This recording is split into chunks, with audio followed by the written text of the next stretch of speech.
Right breaking news చూస్తున్నాం. Director RGV ఫిర్యాదుపై AP CID దర్యాప్తు ముమ్మరం చేసింది. కొలికిపూడి శ్రీనివాసరావుకు, యాంకర్ సాంబశివరావుకు సిఐడి నోటీసులు జారీ చేసింది. రేపు మంగళగిరి సిఐడి కార్యాలయంలో విచారణకు హాజరు కావాలని ఆదేశించింది. టీవీ లైవ్ షోలో ఆర్జీవీ తల నరికితే ₹1 కోటి బహుమతి అంటూ ప్రకటన చేశారు కొలికిపూడి. దీంతో పోలీసులకు ఆర్జీవీ ఫిర్యాదు చేయగా నాన్ బెయిలబుల్ సెక్షన్స్ కింద కేసులు నమోదు చేసిన ఏపీ సిఐడి నిందితులపై నేరపూరిత కుట్రలో భాగంగా వివిధ వర్గాలు, కులాల మధ్య విద్వేషాలు రెచ్చగొట్టేలా వ్యవహరించారని కేసులు నమోదయ్యాయి. టీవీ యాజమాన్యం సహా 6గురిపై కేసులు నమోదయ్యాయి.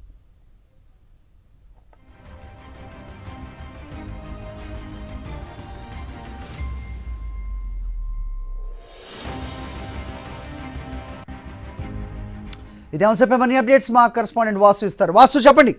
సో సిఐడి అధికారులు దీనిపై దృష్టి సారించినట్టు తెలుస్తోంది. సో 6 వాళ్ళిద్దరితో పాటుగా వాళ్ళు కలిపి 6 అని చెప్తున్నారు. ఎవరెవరు వాళ్ళు, అలాగే సిఐడి ఆఫీస్లో ఎప్పుడు వీళ్ళు రిపోర్ట్ చేయాలి, ఏంటి మీ దగ్గర ఇన్పుట్స్?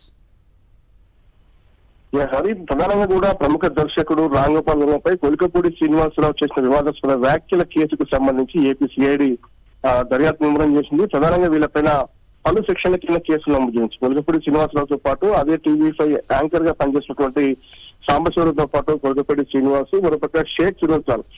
సాంబశివరావు ఎవరైతే ఈ డిస్కషన్ తర్వాత కూడా అతడు సోషల్ మీడియా వేదికగా శ్రీనివాసరావు పెట్టిన పోస్ట్ కు తాను సిద్ధమంటూ కూడా ఫిరోజ్ ఖాన్ అనే వ్యక్తి ఒక పోస్ట్ చేశాడు. దీనికి సంబంధించి మరో అతని పైన మన బిఆర్ నాయుడు సంబంధించి మేనేజింగ్ డైరెక్టర్ టీవీ5 ఛానల్, మరొక టీవీ5 మేనేజ్మెంట్, మొత్తం 6 అన్నోన్ పర్సన్, మరొక మొత్తం 6 పైన కూడా పలు సెక్షన్ల కింద 153A కింద కేసు నమోదైంది. 505(2), 503(2), రెడ్ విత్ 115, 109 అండ్ 120B. అంటే ప్రస్తుతం 153 సెక్షన్ చూసినట్టయితే ఖచ్చితంగా ఇది నేరపూరిత కుట్ర ఉంది. ఒక వర్గాల మధ్య, కులాల మధ్య విభేదాలు రెచ్చగొట్టి అశాంతిని రేకిచ్చే విధంగా కూడా ఈ యొక్క టీవీ షోలో వ్యాఖ్యలు చేసిన ఆరోపణల నేపథ్యంలో కూడా 153A కింద కేసు నమోదైంది. 120B చూసినట్టయితే ఒక సమూహంగా నేరపూరిత కుట్ర పన్నారన్న అంశానికి సంబంధించి 120B కూడా పలు సెక్షన్లు వీళ్ళు కేసులు నమోదయ్యాయి.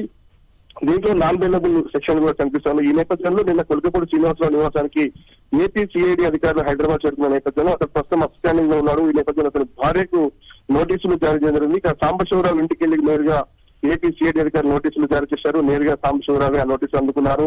విచారణకు హాజరవుతామని కూడా చెప్పారు. రేపు మంగళగిరి సిఐడి కార్యాలయానికి వీళ్ళిద్దరిని రావాలని చెప్పారు. మరి మిగతా ఫిరోజ్ ఖాన్ టీవీ5 సంబంధించిన ఎండీ కావచ్చు, యాజమాన్యానికి కావచ్చు నోటీసులు ఇచ్చారని ఎదురురాస్తుంది. ఖచ్చితంగా కూడా 6 సంబంధించి విచారణ జరిగే అవకాశం ఉంది. రేపు మాత్రం కొలికపూడి శ్రీనివాసరావుతో పాటు టీవీ5 సాంబశివరావు ఇద్దరు కూడా ఏపీ సిఐడి కార్యాలయానికి రావాలని నోటీసులు జారీ చేశారు. మరి ఇప్పటికే కొలికపూడి శ్రీనివాసరావు పరారులో ఉన్న నేపథ్యంలో విచారణకు హాజరవుతారా లేదా చూడాల్సింది. ఏపీ సిఐడి మాత్రం ఇప్పటికే అతని భార్యకు నివాసంలో ఉన్నటువంటి వారికి నోటీసులు జారీ చేశారు. కేసులు నమోదైన అంశాన్ని కూడా ఏదైతే నోటీసులు ఇస్తున్న నేపథ్యంలో కూడా కొలికపూడి శ్రీనివాసరావు భార్య కూడా పోలీసులు వాగ్దానం ఇచ్చినట్టుగా తెలుస్తా ఉంది. కానీ పోలీసులు మాత్రం చాలా స్పష్టంగా అతని పైన కేసు నమోదైంది, ఖచ్చితంగా విచారణకు హాజరు కావాల్సి ఉంటుందని చెప్పి నోటీసులు ఇచ్చినటువంటి పరిస్థితి ఉంది. మొత్తం మీద ఒక ఆర్జీవీ తలనరిస్తే ₹1 కోటి ఇస్తామంటూ కూడా బహాటంగా ఒక టీవీ లైవ్ షోలో ప్రకటన చేసిన నేపథ్యంలో కూడా అక్కడ ఉన్న యాంకర్ తో పాటు యాజమాన్యంతో పాటు ప్రస్తుతం కొలికపూడి శ్రీనివాసరావు పైన కేసులు నమోదయ్యాయి. వాళ్ళు రేపు విచారణకు హాజరు కావాల్సి ఉంటుందని మాత్రం ఏపీ సిఐడి నోటీసులు జారీ చేసింది. రైట్, వీళ్ళు హాజరు కాని పక్షంలో what would be the next action plan? ఖచ్చితంగా కూడా దీంట్లో మనం చూసినట్టు నేరపూరిత కుట్రకు సంబంధించి కావచ్చు, మరోపక్క వర్గాల మధ్య విద్వేషాలు రెచ్చగొట్టి అశాంతిని రేకెత్తించే విధంగా గొడవలు సృష్టించడమే ప్రధాన ఉద్దేశంగా, మరోపక్క ఒక వ్యక్తి ప్రాణాలను తీస్తే ₹1 కోటి బహుమానంగా ఇచ్చినటువంటి నేపథ్యానికి సంబంధించి దానికి మరికొంతమంది రెస్పాండెంట్ సిద్ధమని కూడా పోల్ చేసిన నేపథ్యం. అంటే చాలా తీవ్రమైన నేరంగా పరిగణించాల్సి ఉంటుంది.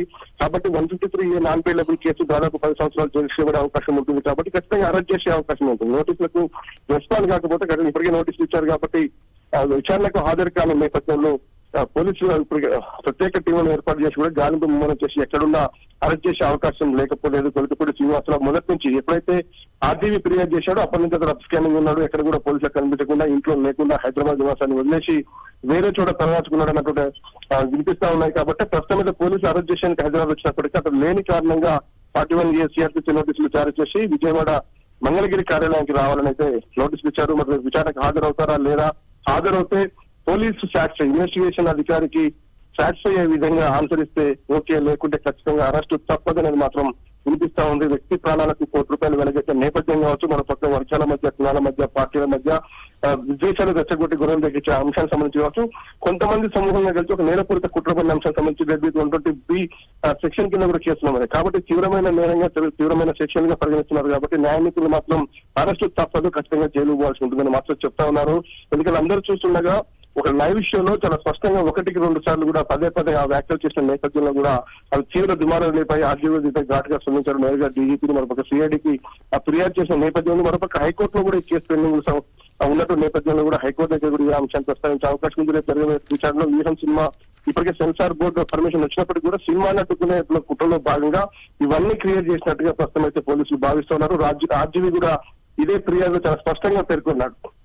సెన్సార్ బోర్డు చాలా స్పష్టంగా నిపుణుల కమిటీ ఇచ్చినప్పటికీ కూడా ఒక టీవీ లైవ్ షో ద్వారా కూడా ఆ సినిమాను రిలీజ్ అడ్డుకునే ప్రయత్నం అయితే కుట్ర జరిగింది అనే అంశాన్ని కూడా ప్రస్తావన పేర్కొన్నాడు. దాంతో పాటు ఒక మనిషిని ఏదైతే సినిమాని డైరెక్ట్ చేసినటువంటి వ్యక్తిని చంపేయాలన్నటువంటి ఒక వ్యాఖ్య సంబంధించి ఇంత తీవ్రంగా పరిగణించింది. ఈ కేసు సంబంధించిన విచారణకు హాజరవుతారా లేదా చూడాల్సి ఉంటారు. Okay Vasu, thanks for the inputs.